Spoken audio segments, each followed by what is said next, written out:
প্রিয় ক্লাস ইলেভেনের ছাত্রছাত্রীরা, তোমাদের কিন্তু ক্লাস ইলেভেনের ফার্স্ট সেমিস্টারের পরীক্ষা কিন্তু ঘাড়ে নিঃশ্বাস ফেলছে। হাতে আর 2 থেকে 3 দিন বাকি, বেশি টাইম নেই। পুরো একদম অন্তিম সাজেশান বলতে পারো। তোমাদের বাংলার ফার্স্ট সেমিস্টারে কিন্তু অন্তিম সাজেশান বা লাস্ট মিনিট সাজেশান নিয়ে চলে আসলাম।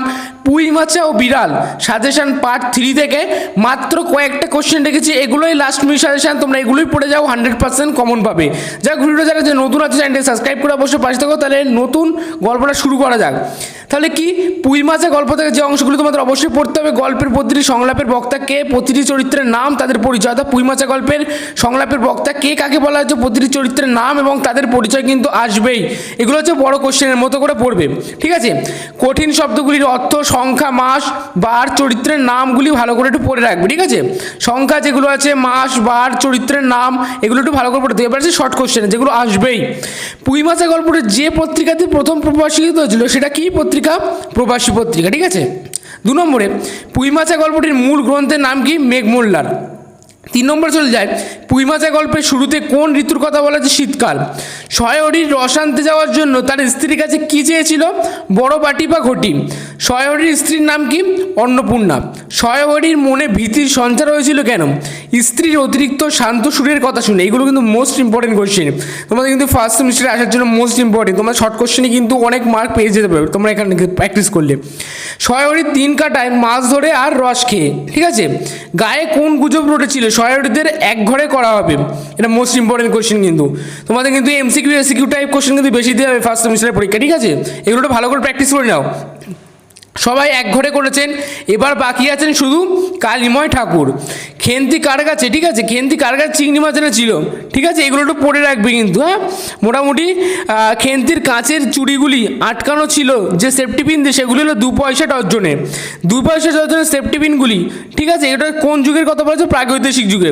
গয়াবুড়ির কাছে সয়হরি কত ধার বাকি ছিল? 2 পয়সা। পুঁই পাতায় জড়ানো দ্রব্যটি কী ছিল? চিংড়ি মাছ, ঠিক আছে। এবার আসি নেক্সট স্টেপে।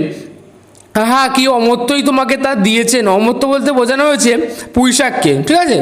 এই আনন্দজনক প্রস্তাব সম্বোধন করিল, প্রস্তাবটি হলো পুঁই চিংড়ি। কালীমায়ের চণ্ডীমণ্ডপে সয়হরির কখন ডাক পড়েছিল? বিকেলবেলায়। সয়হরির মেয়ে বা খেন্তির মেয়ে কার ছেলের সঙ্গে বিয়ে হয়েছিল? শ্রীমন্ত মজুমদারের, ঠিক আছে। মোস্ট ইম্পর্টেন্ট কোয়েশ্চেন কিন্তু এগুলো, ঠিক আছে। দুর্গাকে মুখুজ্জ বাড়ির ছোট মেয়ে। লেজ ঝোলা পাখিটার গায়ের রং কী ছিল? হলুদ রঙের লেজ ঝোলা পাখিটার রং ছিল, ঠিক আছে। এগুলো কিন্তু মোস্ট ইম্পর্টেন্ট কোয়েশ্চেন কিন্তু, ঠিক আছে। এগুলো ভালো করে একটু বারবার বলছি কিন্তু মন দিয়ে পড়ো। হরিপুরের রাসের মেলা থেকে খেন্তিকে কিনে দেওয়া হয়েছিল 2.5 টাকা। জামাটির দাম কত ছিল? 2.5 টাকা। বরজপোতায় বোন, এইটা একটু তোমরা একটু দেখে নিও, ঠিক আছে। উত্তর তোমরা নিজেরাই কমেন্টে বলবে। সংক্রান্তির দিন রাঙা দিদি কি তৈরি করেছিল? ক্ষীর। দিদি বড় ভালোবাসতো বক্তাকে, দিদিকে সে কি ভালোবাসতো? তোমরা নিজেরা উত্তর জানলে অবশ্যই আমাকে কমেন্ট করে জানাবে, ঠিক আছে। খেন্তির বিয়ে হয়েছিল বৈশাখ মাসের প্রথমে। খেন্তি কতগুলি পিঠে খেয়েছিল? 18 থেকে 19টা কিন্তু খেন্তি পিঠে খেয়েছিল, ঠিক আছে। খেন্তি কোন রোগে আক্রান্ত হয়ে মারা যায়? বসন্ত রোগে, ঠিক আছে। 28 নম্বরে রেখেছি, নতুন পিঠে কাকে নিবেদন করতে হয়? সারা ষষ্ঠীতে, ঠিক আছে। এবার আসি, খেন্তির শ্বশুরবাড়ির লোকজন পুজো দিতে এসেছিল কালীঘাটে। সয়হরির দূর সম্পর্কে কোন বোন? টালায়, ঠিক আছে। এগুলো একটু ভালো করে মন্দিরে পড়ে দিও, ঠিক আছে। তো বন্ধুরা, তোমাদের বিড়াল চ্যাপ্টার থেকে যে সমস্ত কোশ্চেনগুলো দিলাম একে একে দেখতে থাকো। আমি বেশি কিছু বললাম না, তোমরা প্রয়োজন স্ক্রিনশট করে নাও, ঠিক আছে। দেখতে থাকো।